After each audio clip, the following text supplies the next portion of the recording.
Assalamualaikum warahmatullahi wabarakatuh. Halo, saya Rizka Imelda. Di sini saya akan menyampaikan materi yang selanjutnya, yaitu mengenai manajemen keputusan beresiko. Apa sih itu manajemen keputusan beresiko? Yang pertama, kita akan membahas dari segi definisi terlebih dahulu ya. Manajemen keputusan beresiko adalah pendekatan yang digunakan oleh organisasi atau individu untuk membuat keputusan yang penuh kesadaran tentang potensi resiko atau ketidakpastian yang terkait dengan keputusan tersebut. Nah, ini mencakup proses identifikasi, analisis, pengukuran, pengelolaan, dan pemantauan resiko yang terkait dengan suatu keputusan sebelum keputusan itu diambil. Tujuan dari manajemen keputusan beresiko adalah mengoptimalkan keputusan dengan mempertimbangkan resiko yang terkait, sehingga dapat menghasilkan hasil yang lebih baik dan lebih terinformasi. Oke, materi kedua yang selanjutnya adalah keterkaitan antara resiko dan ketidakpastian nih. Dari segi resikonya dulu ya kita bahas. Resiko itu adalah probabilitas terjadinya peristiwa atau kondisi yang dapat memengaruhi hasil keputusan.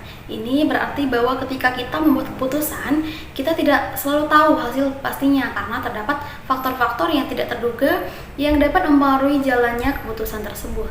Nah, kemudian kalau misalnya ketidakpastian nih, mengacu pada kondisi di mana kita tidak memiliki cukup informasi untuk membuat prediksi pasti tentang hasil keputusan.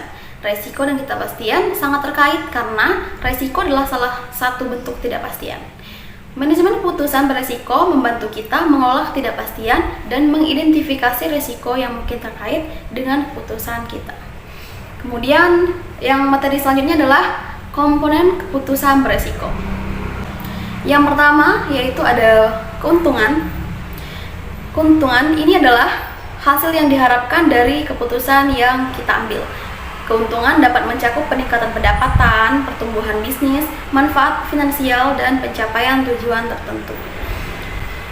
Kemudian yang kedua ada kerugian atau cost or losses ya. Kerugian mencakup semua konsekuensi negatif yang mungkin muncul sebagai akibat dari keputusan yang akan kita ambil. Ini termasuk kerugian finansial, hilangnya pelanggan, reputasi yang rusak, dan dampak negatif lainnya. Yang ketiga ada peluang atau opportunities. Peluang adalah situasi positif yang mungkin muncul sebagai akibat dari keputusan yang kita ambil. Ini bisa mencakup peluang pertumbuhan bisnis, pengembangan pasar baru, peningkatan reputasi, dan manfaat positif lainnya. Yang selanjutnya adalah tipe resiko. Resiko dapat berasal dari berbagai sumber dan memiliki berbagai bentuk.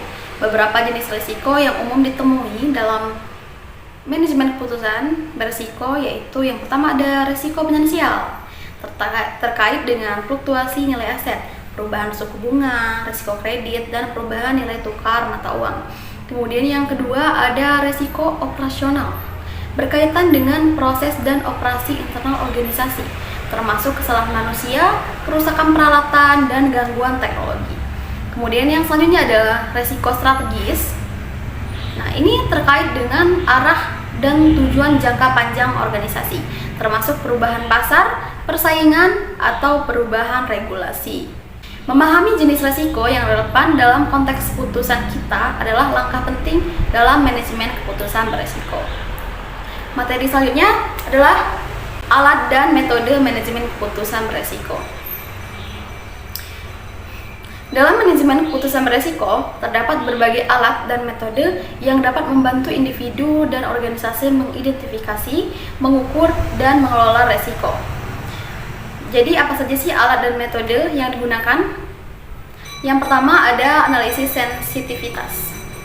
Analisis sensitivitas digunakan untuk mengidentifikasi sejauh mana perubahan dalam parameter tertentu mempengaruhi hasil keputusan.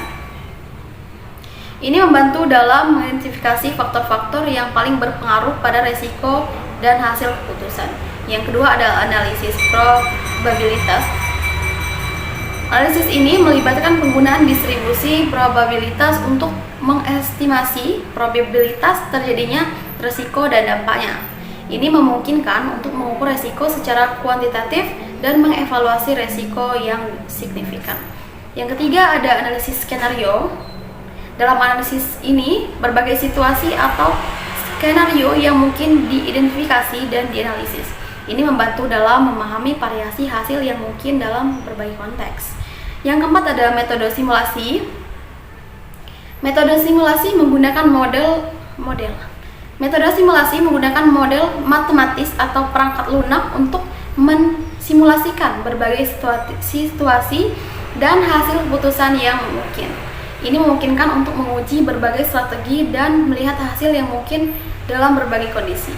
Dan yang terakhir ada analisis statistik, melibatkan penggunaan data historis dan teknik statistik untuk mengidentifikasi tren, pola, dan hubungan resiko yang mungkin. Ini membantu dalam memahami risiko masa depan berdasarkan data yang kita punya. Terima kasih yang sudah menonton, dan mohon maaf jika ada kesalahan dalam penyampaian dan juga materi saya. Saya Iri, wassalamualaikum warahmatullahi wabarakatuh.